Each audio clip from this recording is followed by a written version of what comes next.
Welcome to Mahathi home tips cooking and tailoring. Hello అందరికీ. చూడండి, work blouse ఈ ఒక్క చిన్న ట్రిక్ తెలిస్తే మనం చాలా ఈజీగా కటింగ్ అనేది చేయొచ్చు.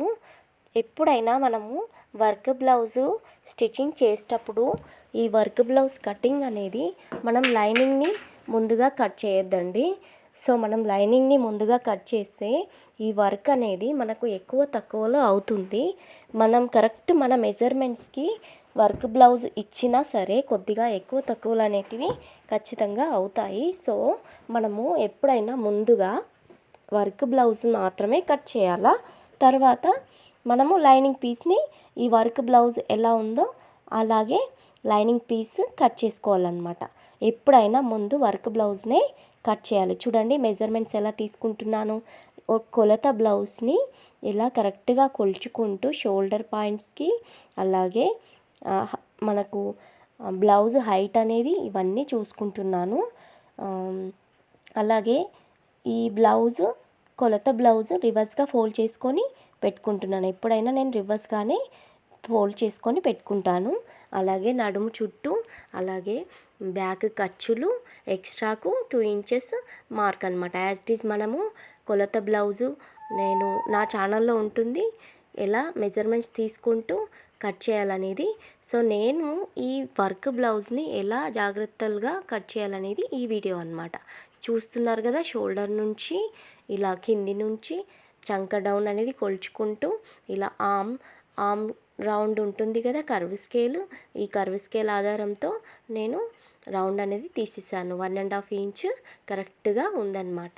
సో ఇలా రౌండ్ తీసేసిన తర్వాత చంక రౌండ్ కూడా కొలుచుకొని ఇలా మార్కింగ్ వేసేస్తున్నాను. ఎక్స్ట్రా కుట్ల కోసం 2 ఇంచెస్ మార్క్ వేసుకొని ఇది కదలకుండా ఉండడానికి పిన్నిస్ అయితే పెట్టేసుకున్నాను. ఒక 2-3 పిన్నులు అనేది పెట్టేసుకున్నాను.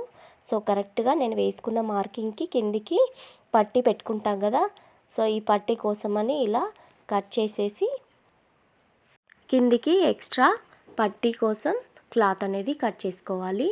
సో నేను ఎప్పుడైనా ఎండింగ్ పాయింటే మలిచేస్తాను కదా, దీనికి అలా కాదనమాట. సో పట్టి పెట్టబడుతుంది బ్యాక్ కిందికి. తర్వాత హ్యాండ్స్ అనేటివి మనం ఒకేసారి 2 హ్యాండ్స్ కట్ చేసుకోవడం అస్సలు కుదరదండి. చూడండి ఇలా ఎంత మలిచేసుకున్నా మనకు ఈ వర్క్ అనేది కరెక్ట్గా ఫోల్డ్ కాదు. అందుకే ఎప్పుడైనా కొత్తగా ఈ వర్క్ బ్లౌజ్ కటింగ్ చేసేవాళ్ళు హ్యాండ్స్ అనేటివి విడివిడిగా కట్ చేయండి. మనకు హ్యాండ్స్ వర్క్ ఉంది కదా, ఈ వర్క్ కరెక్ట్గా రావడానికి ఇదైతే నేను నా బ్లౌజే అండి, ఇంకా మీకు కొత్తగా చెప్పడం ఎందుకు, ఇదైతే కస్టమర్ది కాదు, నా బ్లౌజే. సో శారీ మీది నుంచి నా హ్యాండ్ హైట్ అనేది ఎంత ఉందో చూసేసుకుంటున్నాను. ఇలా హ్యాండ్ హైట్ 12-11 అలా పెట్టేస్తున్నాను. సో ఇలా 11 పెట్టిన తర్వాత కిందికి మలిచేసుకుంటాం కదా, ఇలా మలిచేసుకున్న తర్వాత హ్యాండ్ ఇది కొలత హ్యాండ్ పఫ్ ఉన్నది. సో పఫ్ కాకుండా ఇలా కరెక్ట్గా చూసేసుకొని పొడు హ్యాండ్స్ కదా కరెక్ట్గా చూసుకొని కిందికి కూడా కరెక్ట్ వచ్చేటట్టు మార్కింగ్ వేసేసుకొని చేతు రౌండ్ చంక డౌన్ ఇవన్నీ మార్కింగ్ వేసుకొని ఎక్స్ట్రా 2 ఇంచెస్ కుట్ల కోసమని మార్కింగ్ ఇలా వేసేసాను. అలాగే చంక రౌండ్ అనేది ఇలా తీసాను. ఫస్ట్ అయితే ఒక హ్యాండ్ కట్ చేస్తున్నాను, కదలకుండా పిన్నులు అయితే పెట్టేస్తున్నాను. ఈ బ్లౌజ్కి కిందికి బార్డర్ వచ్చింది కదా, అయితే ఈ బార్డర్ని నేను కట్ వర్క్ ఇద్దామని చూస్తున్నాను. ఇక్కడ మనకు హ్యాండ్ వచ్చింది కదా, ఈ హ్యాండ్లో మిగిలిన పార్ట్ కట్ చేసి ఈ బార్డర్ని కట్ వర్క్గా హ్యాండ్కి కిందికి అటాచ్ చేద్దామని చూస్తున్నాను. సో స్టిచ్చింగ్ మాత్రం మిస్ అవ్వకండి. స్టిచ్చింగ్ చేసేటప్పుడు ఈ హ్యాండ్కి ఈ బార్డర్ని కట్ వర్క్గా ఎలా ఇస్తాననేది మీకు స్టిచ్చింగ్ వీడియోలో చూపిస్తాను. సో ఒక హ్యాండ్ అయితే కంప్లీట్ అయిపోయింది కదా, ఇంకొక హ్యాండ్ కరెక్ట్గా మిడిల్లో ఇలా ఫోల్డ్ చేసుకొని లాస్ట్ చివరల ఎండింగ్లు కరెక్ట్గా ఉన్నాయో చూసుకొని ఇలా వీడియోలో చూస్తున్న విధంగా ఇలా పెట్టేసుకొని కరెక్ట్గా కట్ చేసుకోవాలి. ఈ హ్యాండ్ ఎంత ఉందో అంతే హ్యాండ్ తోటి పిన్ అయితే పెట్టేస్తున్నాను కదలకుండా. ఇలా పిన్ పెట్టేసుకున్న తర్వాత మనము లైనింగ్ కట్ చేస్తాం కదండి. సో లైనింగ్ ఫుల్ హ్యాండ్స్ కాబట్టి నాకైతే 2 బ్లౌజెస్ పట్టాయి. 2 బ్లౌజెస్ నుంచి నేను లైనింగ్ అనేది తీసుకున్నాను. లైనింగ్ మనం ఎక్కువ తీసుకోవాలన్నమాట. సో హ్యాండ్ మనకు ఒరిజినల్ పీసు ఈ వర్క్ బ్లౌజ్ కట్ చేసాం కాబట్టి మనం లైనింగ్ పీస్ కొంచెం ఎక్కువ తీసుకొని ఎక్స్ట్రా పార్ట్ కుట్టేటప్పుడు కట్ చేసేసుకోవాలి. చూడండి బ్యాక్ పార్ట్ నుంచి ఫ్రంట్ పార్ట్. ఈ ఫ్రంట్ మనకు వర్క్ వస్తుంది కదా, ఈ వర్క్ ఇక్కడ చాలా జాగ్రత్తగా చూసుకోవాలండి. ఈ వర్క్ మనకు ఫ్రంట్ గల్లా ఎక్కడ స్టార్ట్ అవుతుందో అక్కడ చూసుకొని కరెక్ట్గా ఈ ఫ్రంట్ పీస్ అనేది తీసుకోవాలి. సో ఫ్రంట్ పీస్ కూడా నేను ఒకటే కట్ చేస్తున్నాను, చూస్తున్నారు కదా. ఫ్రంట్ పీస్ కూడా ఒకటే కట్ చేయాలి. ఫ్రంట్ పీస్లో హుక్స్ మనకు గల్లా ఎంత డౌన్ ఉందనేది చూసుకుంటున్నాను. చూడండి ఎంత డౌన్ ఉంది, కరెక్ట్ వర్క్ ఎంత ఉందో అంత డౌన్ ఉంది. పైనుంచి కూడా చూస్తున్నాను. ఇలా మనకు కింది టక్స్ పొడవు అలాగే సైడ్ జాయింట్ల పొడవు ఇవన్నీ మార్కింగ్ వేసుకొని వీడియోలో చూస్తున్న విధంగా కరెక్ట్గా కట్ చేసేస్తున్నాను. చంక డౌన్ కూడా బ్యాక్ పార్ట్ నుంచి కొద్దిగా లోపలికి తీయాలి కదా చంక డౌన్. సో లోపలికి తీసేసి వీడియోలో చూస్తున్న విధంగా ఫ్రంట్ పార్ట్ ఒకటి కట్ చేశాను. మిగతాది ఇదే ఫ్రంట్ పార్ట్ని ఇంకో ప్లేస్లో పెట్టేసి కట్ చేస్తున్నాను. సో ఇదైతే పాటర్ పట్టు కాదు కదా, మనకు శారీలో వచ్చిన బ్లౌజ్ పీసే. ఈ శారీని నేను మీకు చూపిస్తాను, చూయించుకుంటూ ఒక వీడియో కూడా చేస్తాను. మీకు నచ్చినట్టయితే లైక్ చేయండి. నేను ఇప్పటివరకు అడగలేదు, ఇప్పుడు ఈ వీడియో కొత్తగా చూసే వాళ్ళు ఉంటే ప్లీజ్ నా ఛానల్ని సబ్స్క్రైబ్ చేసుకొని లైక్ షేర్ ఇవ్వండి. మీ సబ్స్క్రైబ్ నాకు చాలా ఇంపార్టెంట్, అలాగే లైక్ కూడా చాలా ఇంపార్టెంట్ అండి.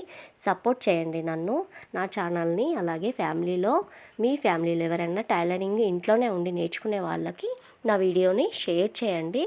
చూడండి ఇంకొక సైడ్ ఫ్రంట్ సైడ్ తీసేస్తున్నాను. ఇలా క్రాస్లో పెట్టేసుకొని కరెక్ట్ నేను ఇప్పుడు కట్ చేస్తున్నాను. ఎప్పుడైనా మనము ముందు వర్క్ బ్లౌజ్నే కట్ చేయాలన్నమాట. ముందే లైనింగ్ పీస్ కట్ చేసి దీని మీద పెడితే కరెక్ట్ అస్సలు రాదు. ఈ వర్క్ అనేది కరెక్ట్గా రాదు. అందుకే ముందు మనము వర్క్ బ్లౌజ్నే కట్ చేసుకున్న తర్వాత కొలతలతో లైనింగ్ పీస్ తర్వాత కట్ చేసుకోవాలన్నమాట. చూడండి సైడ్ జాయింట్లు ఇప్పుడు ఈ షే బెల్ట్లు ఉన్నాయి కదా, షే బెల్ట్లు కూడా ఇచ్చిన బ్లౌజ్కి మెజర్మెంట్స్తో సహా నేను మార్కింగ్ వేసేసుకొని బ్లౌజ్కి షే బెల్ట్లు అనేటివి కట్ చేశాను. సో షే బెల్ట్లు మనకు బ్లౌజ్ పీస్ 4 ఉంటాయి కదా, మధ్యలో మాత్రం ఈ లైనింగ్ పీస్ వస్తుంది. నేనైతే బ్లౌజ్ షే బెల్ట్లను 3 ఉంచుతాను. బ్లౌజ్ పీస్ 2 ఉండాలి. ఈ మనం లైనింగ్ బ్లౌజ్ కుట్టేటప్పుడు షే బెల్ట్ 2 ఉండద్దు అనమాట, 3 ఉండాలి. 3 ఉంటేనే మనకు కింద మన చెస్ట్కి స్టిఫ్గా పట్టుకుంటాయన్నమాట. ఇలా 3 ఉంచితేనే. లైనింగ్ పీస్ 1 ఉంచుతాను మిడిల్లో. ఈ షే బెల్ట్లు అనేటివి ఒకటి వెనకకు ఒకటి ముందుకి ఇలా ఉంచుతానమాట. నేను షే బెల్ట్లు స్టిచ్చింగ్ చాలా వెరైటీగా చేస్తానండి, అలా ఎవరు చేస్తారో తెలియదు. సో షే బెల్ట్లు అయితే 4 షే బెల్ట్లను కట్ చేశాను. చూడండి వర్క్ బ్లౌజ్ అయితే పూర్తిగా కంప్లీట్ అయిపోయింది. ఈ వర్క్ బ్లౌజ్కి ఈ 2 లైనింగ్ పీస్లను తీసుకొని కట్ చేస్తున్నాను. చూడండి 2 లైనింగ్ పీస్లు పడ్డాయండి. 2 బ్లౌజ్ పీస్లో ఒక బ్లౌజ్ పీసు ఎక్స్ట్రా కొంచెం ఎక్కువ మిగిలింది. ఒక బ్లౌజ్ పీస్లో back part front part shape బెల్ట్లు వచ్చాయి. ఒక బ్లౌజ్ పీస్లో హ్యాండ్స్ వచ్చాయన్నమాట. హ్యాండ్స్ రాగా చాలా మిగులుతుంది. బ్లౌజ్ కటింగ్ అయితే అయిపోయింది. Thank you for watching. Like ఇవ్వండి.